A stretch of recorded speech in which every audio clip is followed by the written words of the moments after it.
Hello guys, कैसे हैं आप सभी। आपको एक कहानी सुनाती हूँ। एक भैया जी हैं जिन्हें किसी अपनी ही करीबी से प्रेम हो गया। उनका प्रेम संबंध भी चल रहा था, नाजायज़ प्रेम संबंध। पर फिर अचानक उनकी प्रेमिका की हो गई सगाई। तो फिर जब भैया जी को बुरा लगा तो भैया जी ने रोकने की कोशिश की। जब प्रेमिका नहीं रुकी तो भैया जी ने सब कुछ एक्सपोज कर दिया और अपनी बीवी से माफ़ी मांगी और कहा अब मैं सुधर गया हूँ। और उन्होंने इतना एक्सपोज किया कि अपनी पर्सनल प्राइवेट चैट्स भी रिवील कर दी, जान जानू बाबू सब बाहर ला दिया।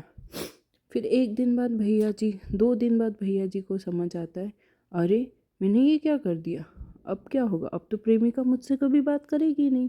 तो फिर भैया जी ने क्या किया, भैया जी ने फिर भैया जी ने गेम पलटा, अपने आप को मेंटली सिक बताने का, सब करने का। फिर बीवी से झगड़ा किया, बीवी को भगाने की कोशिश की, बीवी को बदनाम करने की कोशिश की। 2-3 दिन हुए, फिर प्रेमिका और भैया जी की बातें शुरू हुई। और फिर क्या हुआ, फिर गई बीवी को बिल्कुल परेशान कर दिया गया तो बीवी चली गई वहाँ से। फिर भैया जी का नया गेम शुरू हुआ। अब भैया जी ने सोचा कि प्रेमिका को वापस कैसे लाया जाए। पहले तो वो बोल रहे थे माफ़ी मांगो माफ़ी मांगो, फिर तो उन्होंने कह दिया किसी को माफ़ी मांगने की ज़रूरत नहीं है, अटैचमेंट हो जाता है, प्यार हो जाता है। ये क्या गेम चल रहा है, मतलब क्या गेम चल रहा है। अब भैया जी की लाइफ में प्रेमिका वापस आ गई हैं तो प्रेमिका जो ऐड करती हैं वो भैया जी करते हैं, जो भैया जी ऐड करते हैं वो प्रेमिका करती है। दोनों अपने वीडियोस में अच्छे से खुश खुश आ रहे हैं क्योंकि अपनी वाइफ को तो दूर कर चुके हैं। वाइफ दूर, प्रेमिका इन, वाइफ आउट, प्रेमिका इन। ये चल क्या रहा है, मतलब इतने एजुकेटेड भैया जी क्या भैया जी ने कहा उनकी और उनकी वाइफ का साथ रहने पे बहुत झगड़ा होता है। उनकी वाइफ उन्हें बहुत टोंट मारती है।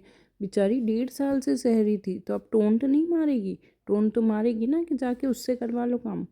पर नहीं, भैया जी किसी का टोंट नहीं सुन सकते। अरे तो फिर वो कौन था जो चैट में इतनी गालियाँ सुनने के बाद भी रिस्पेक्ट से बात कर रहा था। अच्छा, उनकी गालियाँ तो सुन सकते हैं ना, वो तो प्रेमिका है, वो तो जगत जान। पर नहीं, अपनी वाइफ की नहीं सुन सकते, वाइफ का टोन क्यों सुने। अरे अटैचमेंट हो जाता है किसी से भी। अगर गलती से वाइफ को हो गया होता तो क्या होता भैया जी, आपने सोचा है कभी।